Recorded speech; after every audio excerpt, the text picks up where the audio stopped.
Thanks for being here. Subscribe to Cheating Stories Best, so you don't miss new stories. Cheating behind my back or love. Today's story with a similar plot. Enjoy it!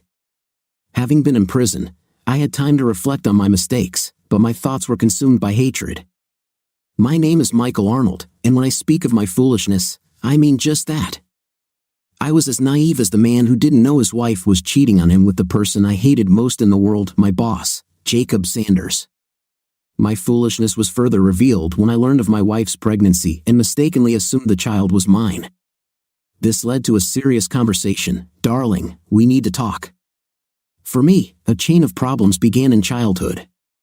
My feud with Jacob Sanders started as far back as first grade. He mocked my freckles, and we constantly argued. The disputes continued for many years, but the 8th grade was a turning point. I no longer wanted anything to do with him, but he didn't fade into the background. He constantly tried to outdo me, striving for better grades by mirroring my successes in science and literature, while I excelled in math and history. The fights ceased after he realized he couldn't beat me. Then he began trying to cause me trouble, including attempts to put me in unpleasant situations at school. In the second year, someone vandalized the school corridors, and my belongings were used as evidence. I was saved only by noticing my student ID missing and alerting authorities. I knew it was Jacob's doing. Once I caught him near my locker after practice. Luckily, I thwarted his plans and avoided the troubles he could have caused me. However, there was one area that concerned me, and that was the girls. We were both pretty cute. However, Jacob's family was wealthy, which gave him an advantage over the girls at school. In the 11th grade, he got his own car, and it was not an old jalapeno. His parents bought him a BMW Z4. The car cost $50,000. How could I compete with that? As it turns out, I was attractive enough to get my share of dates. On the other hand, Jacob dated cheerleaders and prom queens. I reasoned that they were out of my league anyway, so I didn't care. However, he was not satisfied with his brilliant success with the girls. He should have tried to rub my nose in his success. If I dated a girl more than once, Jacob would jump in and start dating her. And it didn't take long for her to leave me. But even then, for the most part, I didn't care. I wasn't close to any of the girls, so if they wanted to date Jacob, it wasn't a problem for me. However, there was one girl that I really liked. Her name was Sandy Springer, and she was smart, funny, and beautiful. So when I started dating her, I took her to out-of-the-way places so Jacob wouldn't know I was interested. After several months of dating, we decided to date exclusively. I thought that if Sandy wore my ring, then I was safe. Remember I mentioned I was stupid? I was stupid then too. Prom was approaching, and I decided that Sandy and I would go together. I should have asked her straight away, but I'm not sure it would have done any good. Anyway, after I bought the tickets, I mentioned it to Sandy at lunch.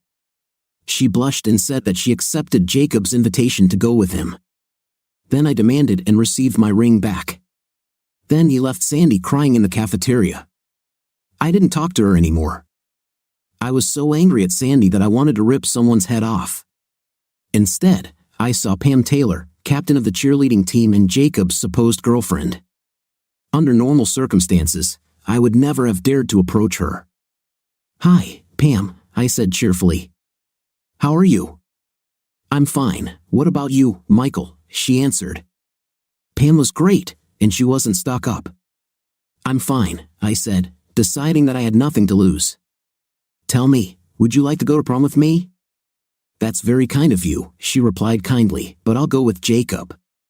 Oh, I pretended to be ignorant. I must have misunderstood because I just heard Jacob ask Sandy Springer. I guess I misunderstood. Yeah, forget what I said. I'm sure I misheard. I left Pam flustered and talking to herself. I later found out that he and Jacob had a big fight. He may have stolen Sandy from me, but I ruined his romance with Pam. It wasn't completely satisfying, but it was better than nothing. But later that day, things got much better.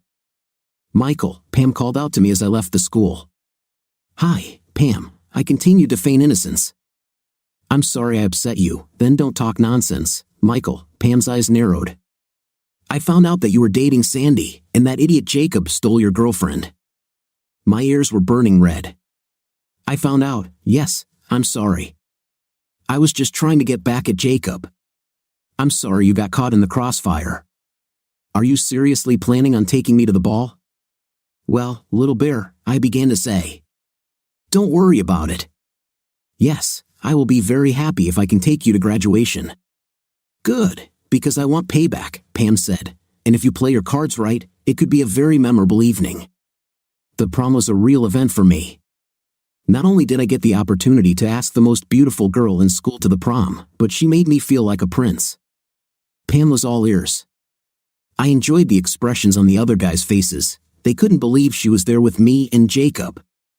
I don't know what he thought was going to happen, but it definitely wasn't his girlfriend dating me.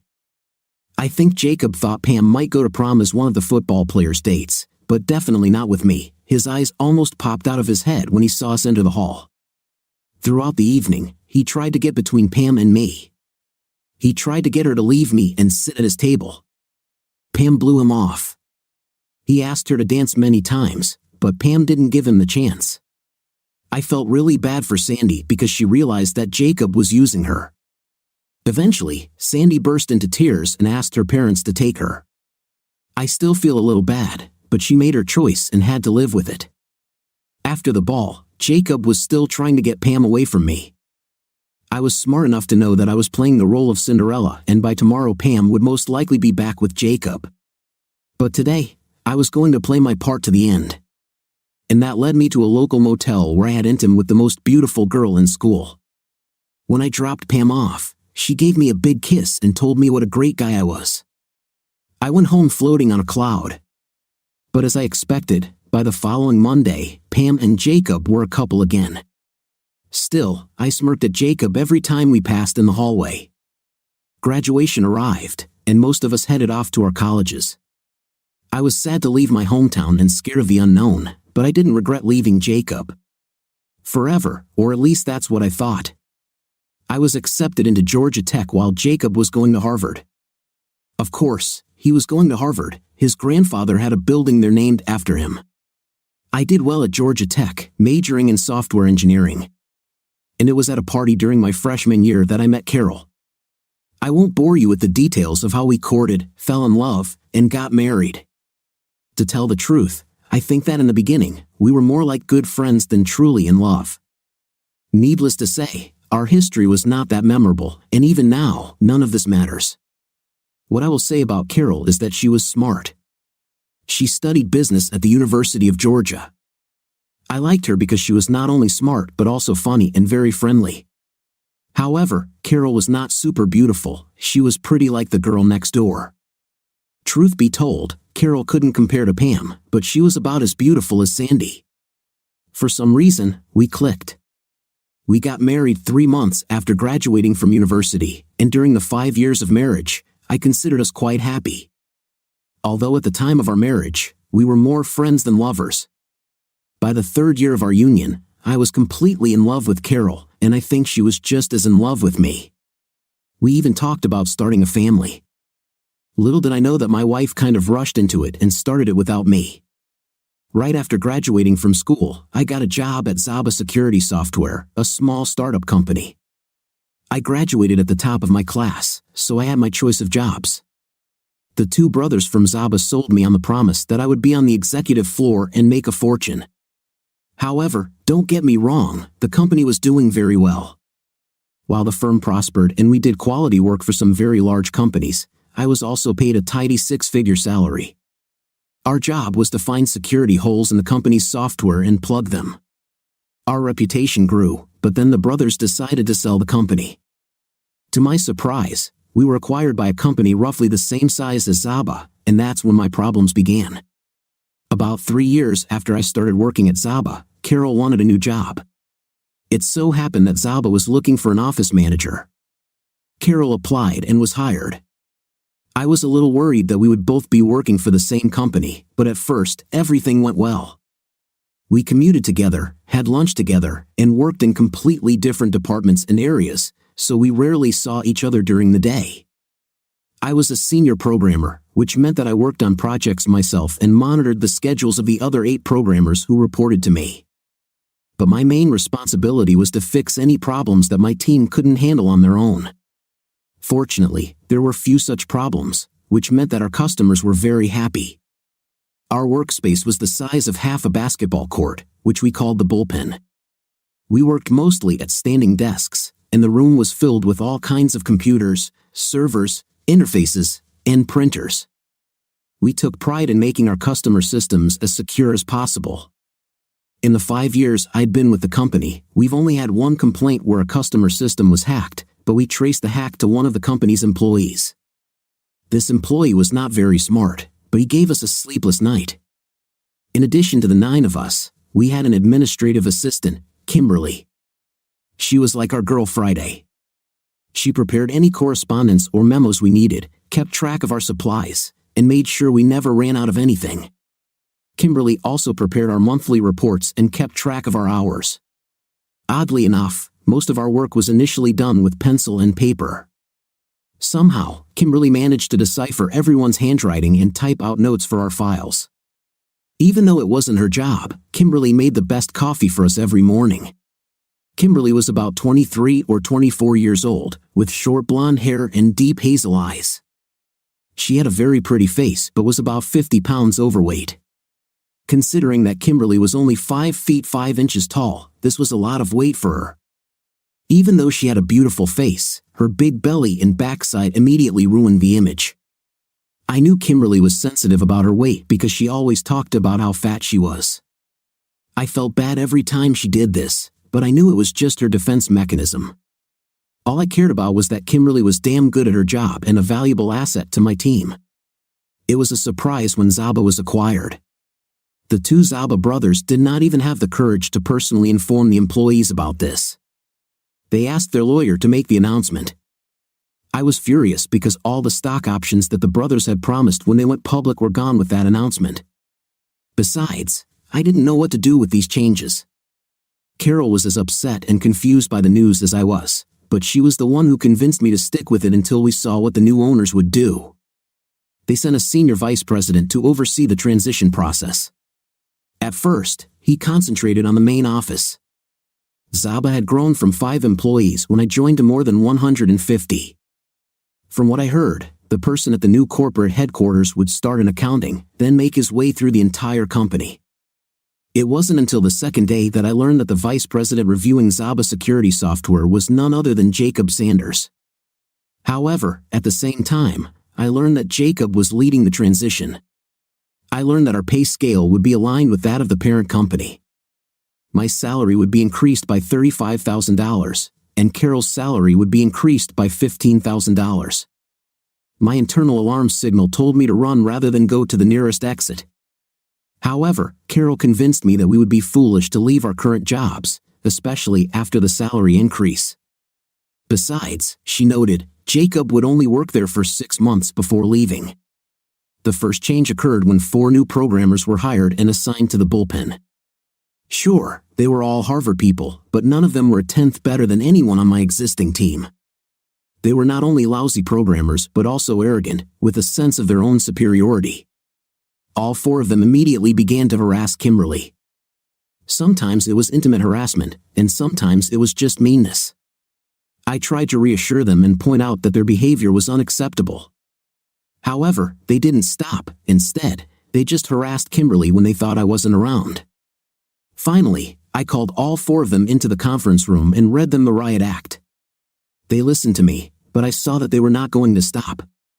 Besides harassing Kimberly, all 4 of them were a pain in the 5th place.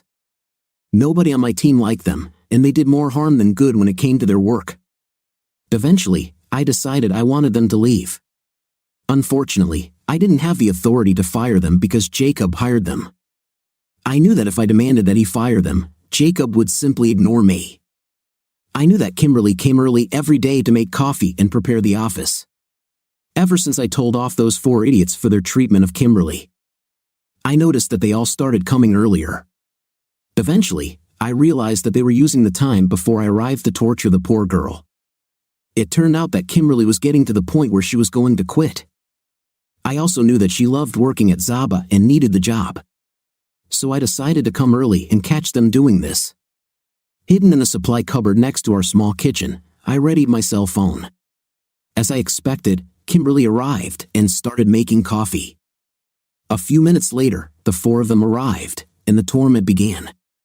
"Hey, Ball," grinned Ted, the leader, turning to Kimberly, "show us your tits." Fred, another of the four, added, "I want to see your big fat fifth place." "Yes," said the other two, "we will even help you take off your clothes." I saw tears rolling down Kimberly's face, and I couldn't take it anymore. I had more than enough evidence, so I came out of the closet. "You four, pack your things and leave." "You're finished," I said firmly. "You don't have the authority to fire us," Fred shot back. "Mr. Sanders hired us, and he said only he could fire us." "It's true," I said with an unpleasant smile on my face. "However, I have evidence that you intimate assaulted Kimberly. So let me explain what your options are. You four can either resign immediately, or I will turn over this video to the police. So the choice is yours, either you resign, or I call the police. I'll give you 15 minutes to make a decision. You can even run to Jacob if you want, but I'm sure he's not going to put his fifth place on the line to protect you, man." 15 minutes later, I had all four resignations, and all four left. A look of complete relief and gratitude appeared on Kimberly's face. "Kimberly," I called her to my table after all four of them had left, "I'm sorry for what those four put you through. I should have acted sooner. If something like this happens again, promise me that you will come to me immediately. You are a wonderful person, and those four are just." Kimberly let out a small sob and thanked me for protecting her. I told her it was part of my job, but I wasn't doing a very good job because she had to suffer for too long at the hands of those. "Mr. Arnold, you don't know how much this means to me," she said, holding back tears. "I was going to quit, but I didn't know what I would do without this job. I didn't know if I could find another job that was as good." "Kimberly, I'm so sorry you had to put up with this garbage," I said. "I see that you are upset. If you want to take a day off, I will make sure it does not count toward your personal days or sick leave." "Thank you, Mr. Arnold, but I would rather be here at work," she said. After that day, it seemed like Kimberly couldn't do enough for me. I tried to tell her that I was just doing my job, but she continued to insist that I wasn't doing a very good job because of what she went through. Of course, I was called into Jacob's office as soon as he found out that I had forced his programmers to quit. "I want these programmers hired again," he demanded as soon as I crossed the threshold of his office. "This won't happen," I said decisively.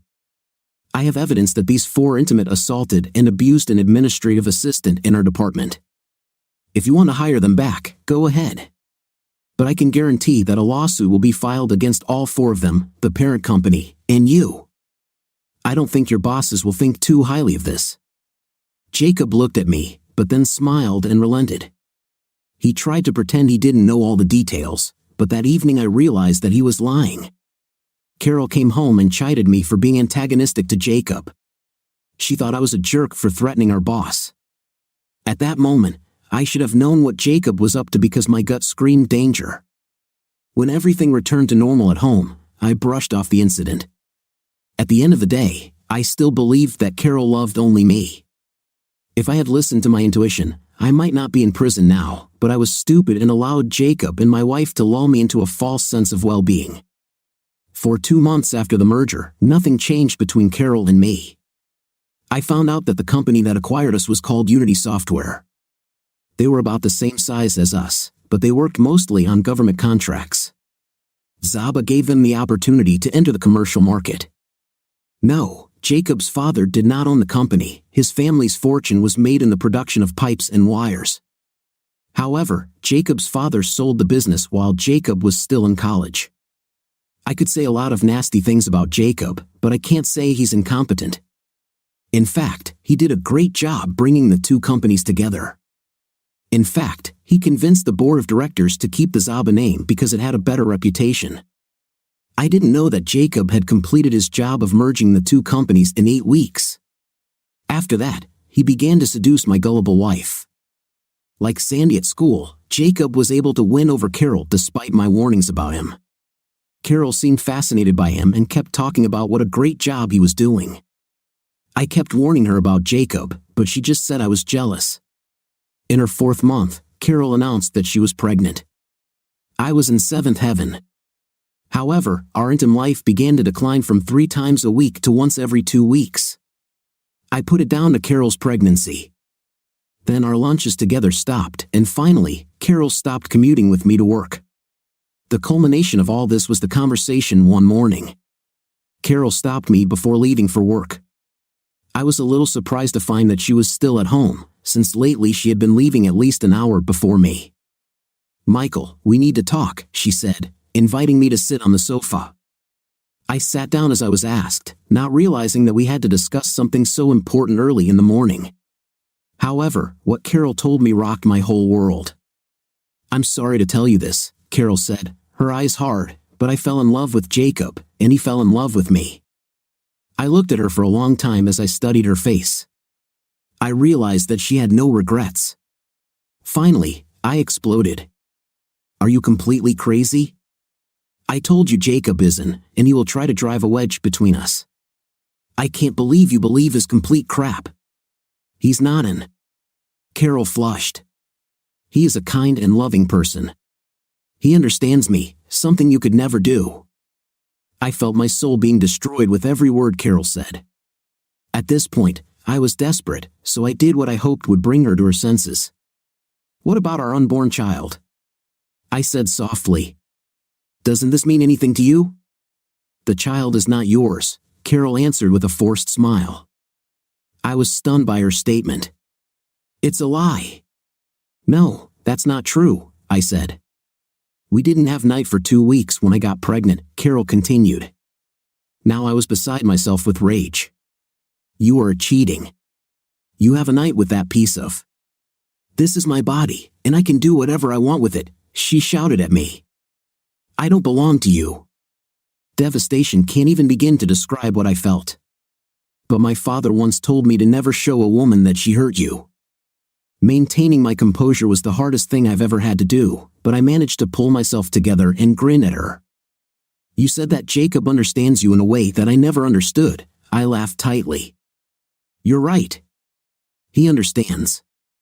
He understands that you are a stupid, gullible piece of trash.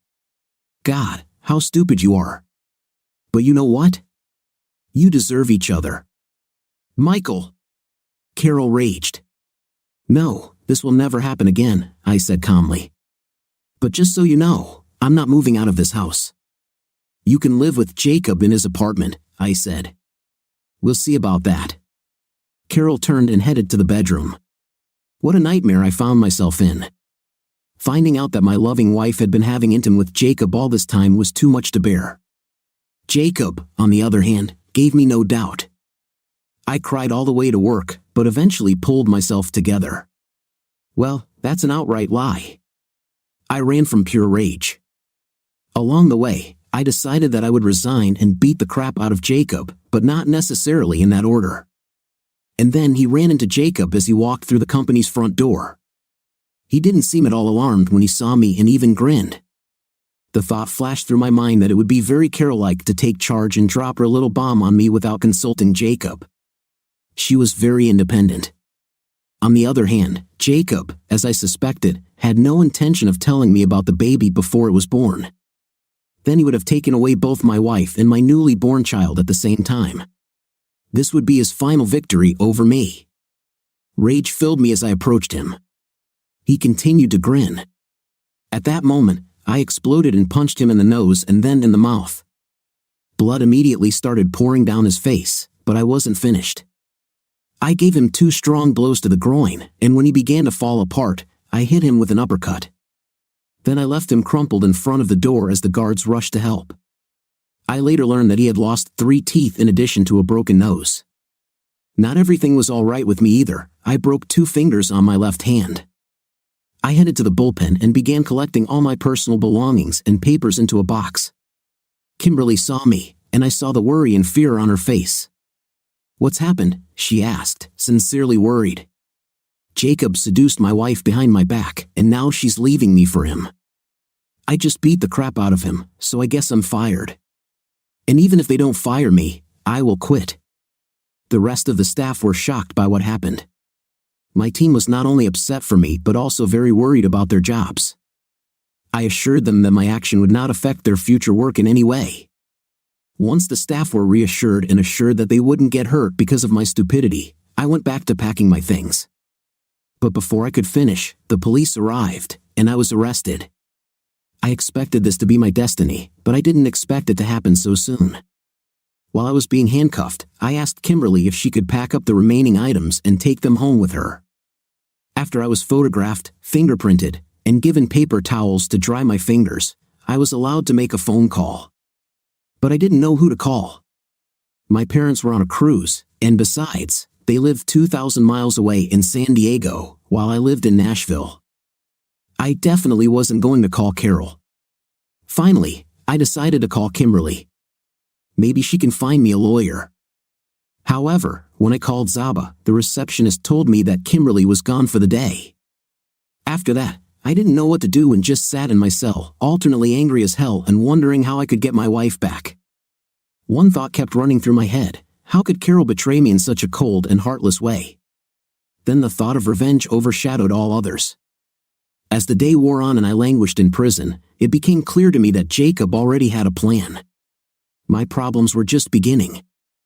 I know Jacob didn't expect the beating he received today. However, I was convinced that Jacob expected me to attack him as soon as I learned of his betrayal. Only he believed that he could do this at a time convenient for himself and in a convenient place. Looks like I ruined that part of his plan. About 4 o'clock in the afternoon, I appeared before the judge for my arraignment. I was assigned a public defender because I did not have a lawyer. To my horror, he looked like a teenager with a bad complexion. Not only did my lawyer look like a child, but he also seemed to know nothing about me or my case. He quickly tried to read the file. When the judge started to get annoyed with him, the judge barked, "Lawyer, it's very simple. Does your client plead guilty or not guilty?" The guy looked at me like a deer in headlights. Then I jumped up and firmly stated, "Not guilty." "Thank God," the judge sighed. "Bail has been set at $2,500 cash or check." I didn't have nearly enough cash on me, and I didn't carry blank checks with me. So I looked up at the judge. "Sorry, Your Honor, but I don't have that much cash, and I don't carry blank checks with me. Is there any way I can contact the guarantor?" "My secretary will help you with this, and she will let you know when the trial date is set," he said. But before he could name the next case, I heard a voice behind me. "I'll post bail for him," Kimberly said, waving a checkbook. I was stunned to see her in the courtroom and very touched that she cared enough to come and help me. "I'll give you your money back as soon as I can get to the ATM," I assured Kimberly. "I'm not worried about it," she said softly, looking at my swollen hand. "Hurts badly. In the grand scheme of things, this doesn't even compare to the pain of Carol's betrayal." "For that matter, boss," Kimberly said, looking me in the eyes, "I think your wife is very stupid. She made a huge mistake by trading you for Jacob." I smiled at my administrative assistant. "Thank you. That's very kind of you." At that moment, the young man stepped toward me. "Are you Michael Arnold?" When I answered yes, he handed me an envelope and said, "You've been served." I probably shouldn't have been surprised, but the speed with which I was handed the papers left no doubt that Jacob and Carol had been planning this for some time. It was another cut in my heart. "Let's go get something to eat after I withdraw some money from the ATM," I said despondently. However, when I tried to log into my account, I was denied. I called the bank, and they told me that all my accounts were frozen. "It will remain in effect until the court overturns it," they said. Yes, now I know that you can file a petition with the court for relief from a complete asset freeze, but I didn't know that then. I also found out that my other savings account was frozen, and my credit cards were canceled. A quick check of my wallet showed that I had $126 plus a $100 bill tucked into one of the folds. Apparently, Carol and Jacob froze all my money, I told Kimberly. "I don't know exactly what I should do, but at least I can buy you dinner." "No, don't buy it," Kimberly protested. "You come to my apartment, and I'll cook dinner for us." I had to admit that I liked Kimberly's suggestion. It didn't make sense for me to spend what little money I had on lunches. We stopped at Zaba, picked up my car, and I followed Kimberly to her apartment. I couldn't believe how helpful this woman was to me. After all, she was just a work colleague. I was going to pay her back every cent and more as soon as I got my finances sorted out. At dinner, I felt really bad. Not only that, but 2 of my fingers hurt like hell. I put ice on them as soon as I got to Kimberly's, but they still hurt. After watching me writhe in pain, Kimberly finally pulled out a packet of Percocet she'd bought for a root canal. I took 1 tablet, and after half an hour, the pain subsided significantly. However, I am not in good company. They really did a trick on me, I complained. I'm completely spoiled, taped up, and tattooed. Now I can't even think about revenge on Jacob or Carol because it will come back to me like a boomerang. But someday I'll pay these 2 idiots back in full. Mr. Arnold, Kimberly said softly. Please call me Michael, I insisted. I'm not your boss anymore. Besides, what you did for me today makes you a very good friend. Kimberly smiled and continued, Michael, my mother cheated on my father and left him for another man. I had to live with her, and I hated every minute of it. Her lover was just as much of an as Jacob. He never married my mother, but they lived together for 10 years until he found someone younger to run away with. My father was embittered and tried to take revenge on my mother for many years. He was imprisoned several times and eventually died a broken man. Don't waste your life trying to get revenge. In the end, my father told me that he truly regretted letting my mother's betrayal ruin him. He would have liked to just move on and forget this. Today, my mother lives alone in a nursing home where she has breathing problems due to years of smoking. I visit her once a week, although I still don't like her very much, and every week I have to listen to her lament about what a mistake she made by leaving my father. So please don't waste your life seeking revenge. I told her she was probably right. However, at that moment, I had no intention of letting those sneaky idiots off the hook. The anger was still bubbling under the surface, and I wanted my pound of flesh. After helping put away the dishes, I told Kimberly that I had to go and find a cheap motel. Her reaction was immediate. No, you won't do that. You will spend the night here. I have a spare bedroom, and you'll be glad to have it. Kimberly, you were the only ray of sunshine in the hole that became my life. I can't force myself on you anymore, I said. First of all, this is not an imposition, she insisted. Secondly, if you sleep here, I can go to work tomorrow and find out what's going on. Again, Kimberly made a lot more sense than I did, so I accepted her invitation. Around mid-morning the next day, Kimberly called me to tell me that I had indeed been fired. She then told me to turn on her computer and type out an email instructing HR to send my latest check to her address. Shirley, the head of human resources, was not sure that the company was obligated to pay for my vacation and sick leave. But she believed that this still needed to be indicated in the letter. But after all, the courts froze all my money, I pointed out. Shirley told me the court order only applies to bank accounts, so write the letter as quickly as possible before Jacob or Carol realize what you're doing, Kimberly advised. After doing as Kimberly suggested, I received a fax stating that in a couple of days, I would receive a check for $4,257. The fax also stated that they should check state law to determine if the company must pay vacation pay or sick leave. As it turns out, no. Nevertheless, getting almost $5,000 was a great success. When Kimberly got home, she told me that Jacob wasn't there that day, but Carol was, and she was mad at me for ruining her relationship with her boyfriend. For some reason, this amused both Kimberly and me. I decided to stay at Kimberly's until I received my check. During this time, I compiled a resume and began actively looking for work. Very quickly, I discovered that Jacob and Carol had blacklisted me. Since I worked in cybersecurity, no one would take a chance on me having a felony conviction. When the check arrived, I gave it to Kimberly, and she deposited it into her account. I didn't want to risk opening a new account and have it frozen too. When I told Kimberly again that I wanted to get rid of her worries and rent my own apartment, she was upset. Kimberly pointed out that without a checking account, I probably wouldn't even be able to rent a doghouse. In addition, if they checked my credit rating now, it would most likely show my financial difficulties. Listen, please stay here until you find a new job, she convinced me. In the meantime, you can find a lawyer. In the end, I agreed. the lawyer I hired took on my case after I paid him a down payment of $2,000.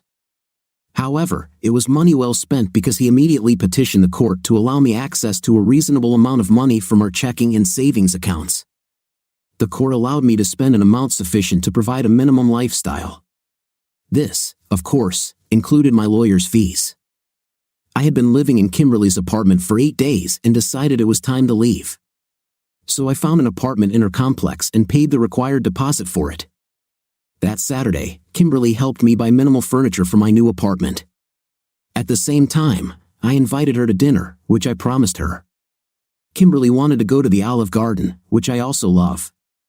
During dinner, I studied her carefully. She had an angelic face, but the extra 50 pounds she carried detracted from that beauty. I could tell that Kimberly was very self-conscious about her weight. Then I had an idea that I hoped she wouldn't find offensive. I turned it over in my head, deciding how best to present this proposal. "I just found out that there is a gym in our complex," I said casually. "I want to use it, but I would really like to have someone to go with. Are you interested?" "Do you really want to be seen with me?" she asked, moving her hands up and down her sides, pointing out her extra weight. "Yes, I want to," I answered readily. "Unless you prefer not to be seen with a potential criminal." My comment got exactly the reaction I wanted. Kimberly really didn't want to go to the gym because she didn't want anyone to see her body. However, Kimberly did not want to offend me at all, so she agreed. We made a schedule where we went 4 times a week at 6 o'clock in the morning because there was never anyone there. After the first week, Kimberly realized she didn't have to worry about being embarrassed and began to enjoy the sessions.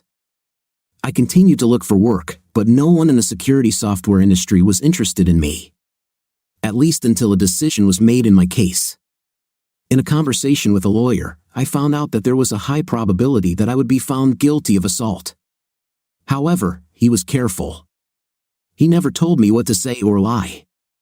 However, he told me that if I had gone into a blind rage because of my boss and wife's infidelity, that could be a mitigating factor. And if I cannot remember what actually happened, the court, of course, will have to take that into account. On the day of the trial, Kimberly took time off from work and came with me. I really appreciated this support. When my lawyer learned that Judge Parker would be the presiding judge, he convinced me to request a closed court hearing. In this case, the judge makes the decision, not the jury. My lawyer explained that this would make the judge happy, and besides, Judge Parker hates cheaters. The prosecutor presented 3 witnesses to the alleged attack. They talked about what they saw and heard. My lawyer cross-examined them, forcing them to admit that they did not see the fight start or hear me threaten Jacob. They couldn't even say categorically that Mr. Sanders didn't throw the first punch. Jacob was then called to the stand, where he told his story. Naturally, Jacob went into detail about what was described as an unprovoked attack. Jacob categorically claimed that he did not throw a single blow and then listed the injuries he received. My lawyer asked him a question about his relationship with my wife. Jacob lied and said they were just friends. When asked about the child my wife was carrying, he told the judge that as far as he knew, it was mine. When Jacob left the podium, he grinned at me as he returned to his seat.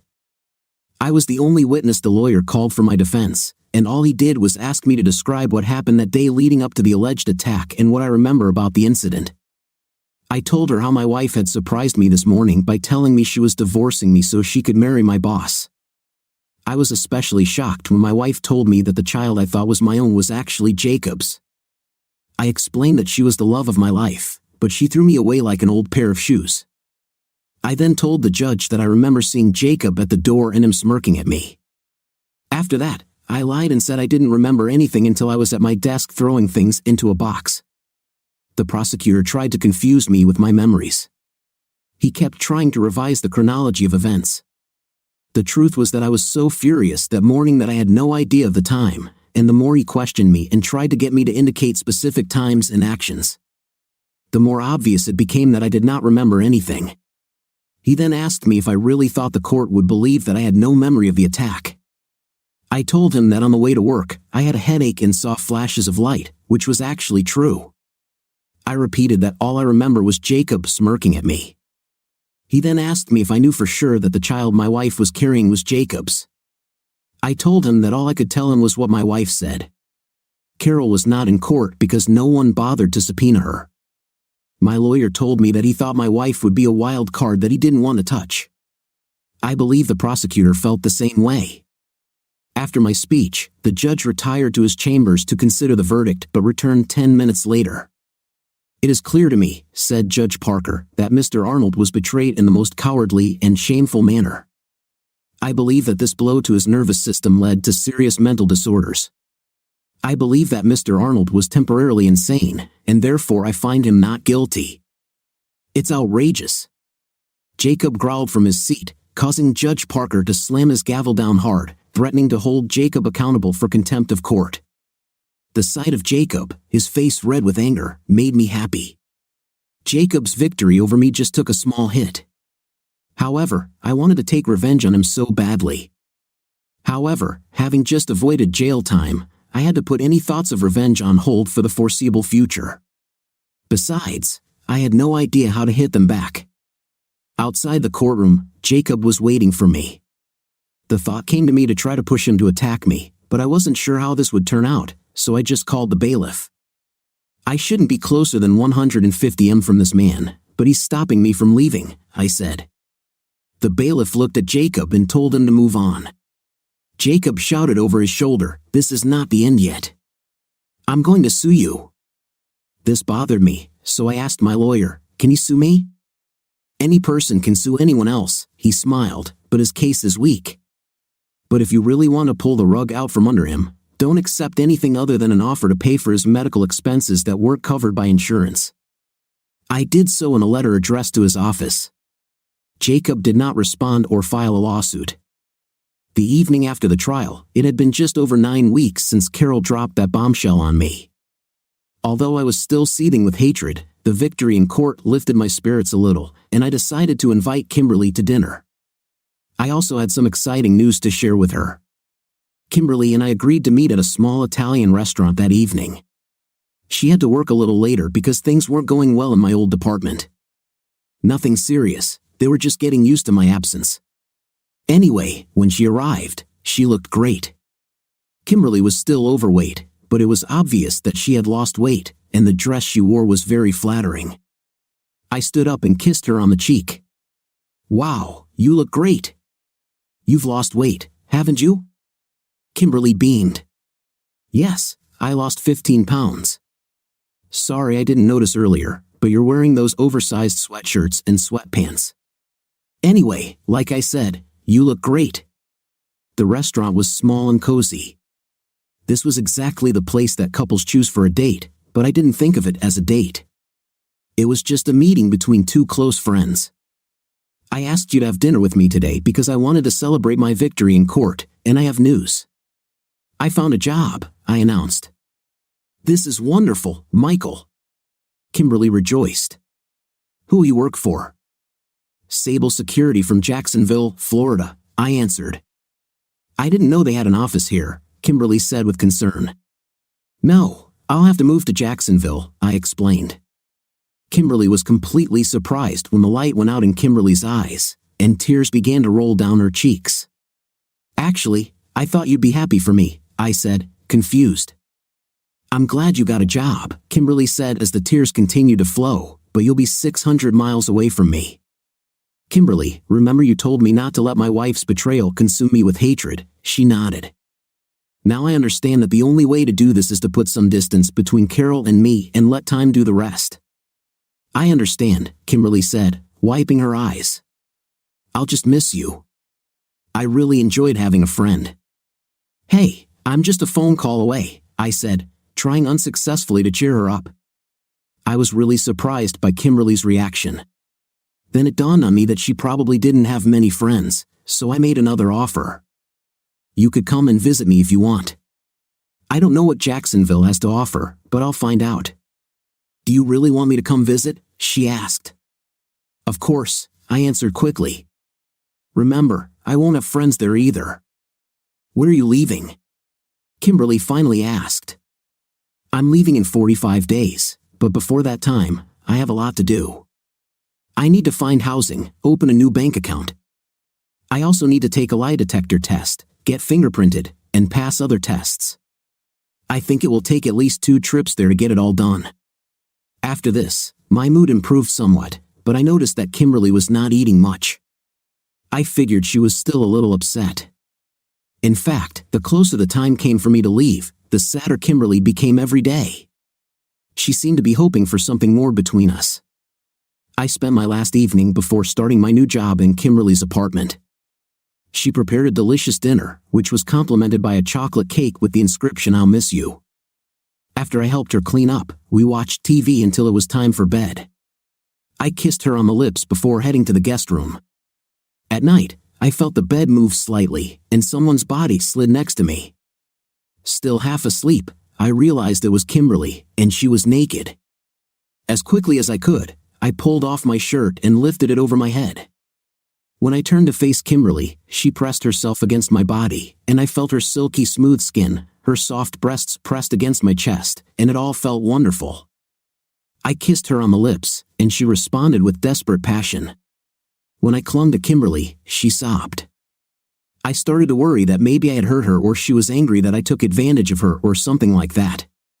"What happened, Kimberly?" I asked, almost in a panic. "Did I offend you?" "No, I'm just so happy," Kimberly said, laying her head on my chest. "I've already had a night with 5 or 6 men, but this is the first time I've made love." "Thank you." We lay there for several long minutes before Kimberly slid off my bed. She took 2 steps towards the door and then came back to me. She leaned over and kissed me. "Will you sleep with me in my bed tonight?" I happily agreed, if only because my bed was completely wet. Besides, sleeping with Kimberly seemed like the perfect way to spend my last night in the city. After breakfast, I checked my car one last time to make sure I had everything, then I turned to Kimberly and kissed her. She responded with perhaps the most passionate kiss I've ever received. Then, unfortunately, it was time for me to leave. As my car pulled away, I looked in the rearview mirror and saw Kimberly sitting on the side of the road. She buried her head in her hands and sobbed. I desperately didn't want to leave her, but I knew it was best this way. I still loved Carol and was therefore damaged goods, but it was even funny because I no longer thought about revenge. Just deep down, I had a deep sadness. Jacksonville was an interesting city, but I didn't get to see much of it. I threw myself into my new job. I worked long hours, not just to make up for lost time, but because it helped me forget about Carol. I kept in touch with Kimberly, and she always seemed so happy when she heard from me and so sad when our phone conversation ended. It was from her that I heard the news that I was so afraid of. Carol and Jacob got married about a month after their divorce was finalized. I also learned that Carol had a baby girl. For some reason, this news didn't excite me as much. Perhaps I was beginning to overcome the resentment and humiliation. True, I no longer had sleepless nights. I also rarely woke up in the morning depressed because Carol wasn't there in bed next to me. In March, Kimberly came and spent 4 days with me. Since we hadn't seen each other for a while, we weren't sure about our relationship. We kind of danced around the issue of intim and didn't sleep together until the last 2 nights. It was almost as intense as that first time. Only this time, I had rubber bands on hand. About a year after that, I was told that I could hire an administrative assistant for my team. Sable Security was significantly larger than my old company. While Zaba had 1 team dedicated to cybersecurity, we had 6. And over this year, I went from being a simple member of 1 team to its leader. Since the decision about who to hire was mine, I immediately called Kimberly. I barely had time to explain the job to her before she said she wanted it. When I met Kimberly at the airport, my breath caught. As expected, she was great. When she got out of the passenger compartment, I saw the men's heads shoot up. But all she wanted was to get to me. She threw herself into my arms and kissed me with such passion that my knees went weak. The plan was for Kimberly to stay with me until she found her own apartment. I thought it would only take a week, but the search lasted for weeks. There was something wrong with every apartment she looked at. I didn't complain because Kimberly and I slept in the same bed. It's funny that during the year and a half that I lived in Jacksonville, I thought about Carol less and less. And when Kimberly appeared, I stopped thinking about her altogether. However, I knew that Kimberly would eventually move, and I was dreading that day. 5 weeks later, I asked Kimberly about her apartment situation, and she started crying. I was completely dumbfounded. I knew I made her cry, but I didn't understand why. "I'm really sorry," I apologized. "Did I say something wrong? Do you want me to leave?" "Hell no," I said decisively. "I would like you to stay forever, but I understand that one day you will want to leave. I need time to get ready. I would ask you to marry me, but you are too good for me." "No, that's not true," Kimberly protested. "I've loved you almost from the day I started working at Zaba. I would marry you in a heartbeat." This changed everything for us. That same day, we went ring shopping and started planning our wedding. Although I was afraid that Kimberly would eventually leave me for someone else, I was so in love with her that I had to take the risk. 6 months later, Kimberly and I got married. A year after that, Kimberly gave birth to a little boy whom we named Mikey Jr. 18 months after that, we had a girl named Charlotte.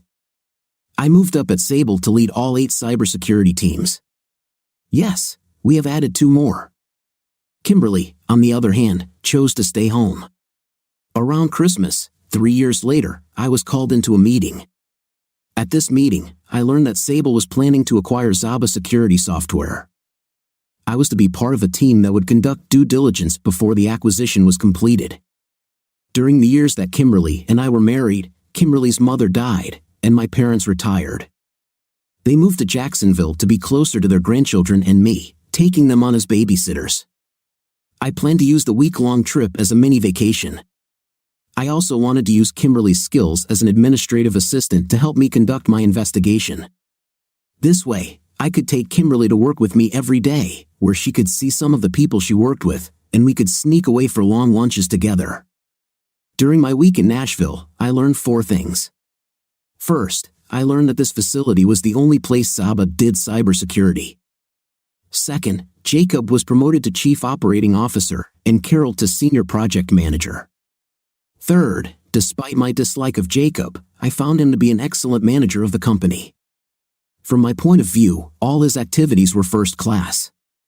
And the last thing I knew was that Zaba was having their Christmas party on Friday night, and I had to go to it. Other than our team's initial introductions to Jacob, I had no contact with him. Also, during the entire week, I didn't see Carol once. However, everything changed at the Christmas party. Zaba rented a ballroom at the Hilton Doubletree in downtown Nashville. It was festively decorated, tables lined the dance floor, and a group of 5 people sat in one of the corners.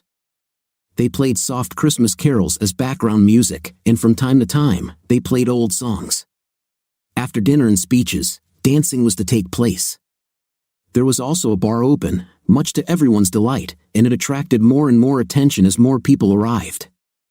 Jacob, Carol, and some of Zaba's senior staff were there to greet the Sable team. I wasn't looking forward to it. I didn't know how I would react to having to face Jacob and Carol. However, my fears were in vain. Jacob, I already knew, looked about the same, and Carol, although looking a little older, was still good-looking. Strangely, I didn't feel anything when they came to greet us.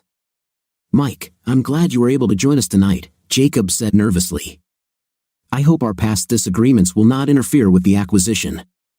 "Not from me," I assured him. "This is ancient history." "And who is this beauty?" Jacob smiled widely, taking Kimberly's hand. "This is my beloved wife, Kimberly," I said, kissing her on the cheek. Jacob's smile fell as he looked at Kimberly and then at me. Kimberly smirked at Jacob. "Don't you remember me, Jacob? I was Michael's administrative assistant when he worked at Zaba. But I changed my job and became Michael's wife. This was a huge promotion for me." Jacob's eyes narrowed even more, but he tried to smile again. However, it didn't seem sincere. "Of course, so much time has passed. Sorry I didn't recognize you." Jacob moved on, but his gaze continued to wander over Kimberly and me. Then Carol moved closer to me. "Michael, you look very good," she said, taking my hand, "and your wife is gorgeous. I didn't know you got married." "We will be married for 7 years in March," Kimberly said with a smile, hugging my hand. Both you and Jacob look good, I replied. Then asked, how's your daughter doing? Carol winced at first but then smiled. She's doing great. Tammy is in 2nd grade, and her brother, Jacob Jr., is in kindergarten. Do you have children? 2, Kimberly answered. Mikey Jr. goes to kindergarten, and Charlotte is still at home with me. They are both doing well. Thank you for asking. After that, Carol moved on, and soon after, Kimberly and I walked away to find our table. The food was excellent, and the speeches were, fortunately, short. Sable's CEO simply reassured everyone that no one's job was in jeopardy, at least for the next year, and that he was looking forward to the merger.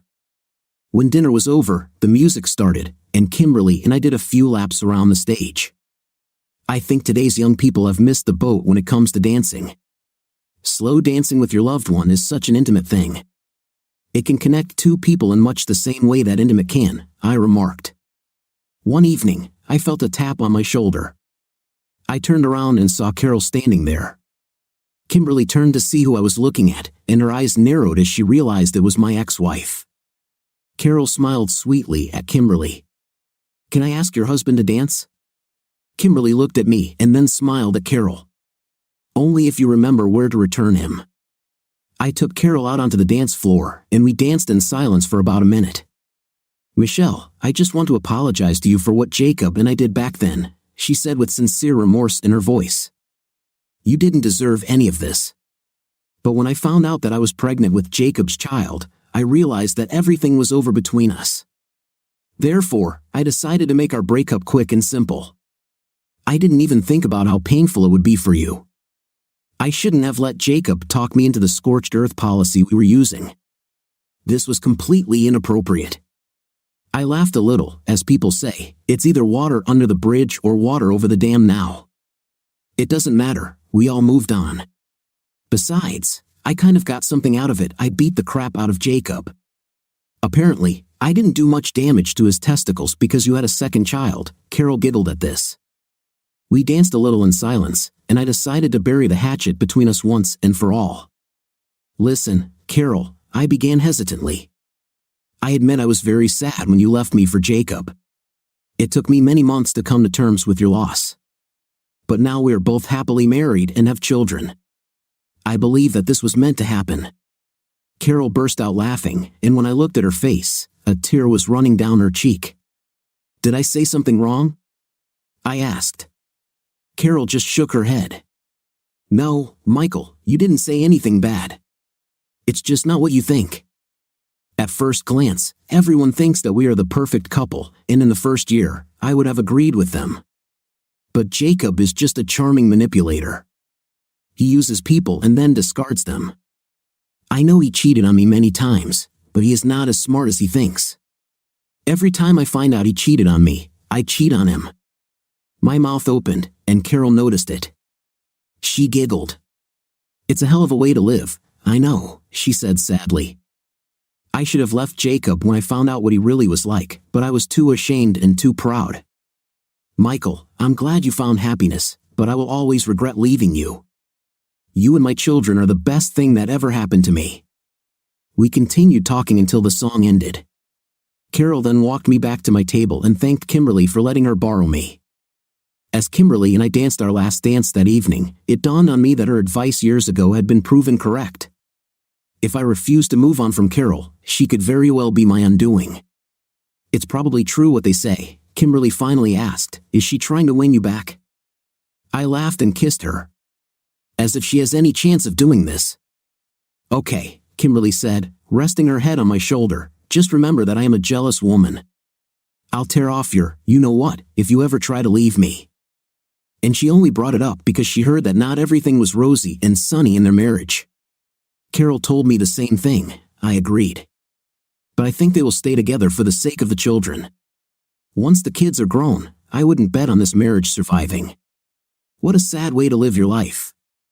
What do you think of our story today? In my opinion, the wife did the most selfish thing possible and fell for a typical womanizer. What do you think? Let me know in the comments. See you in the next video.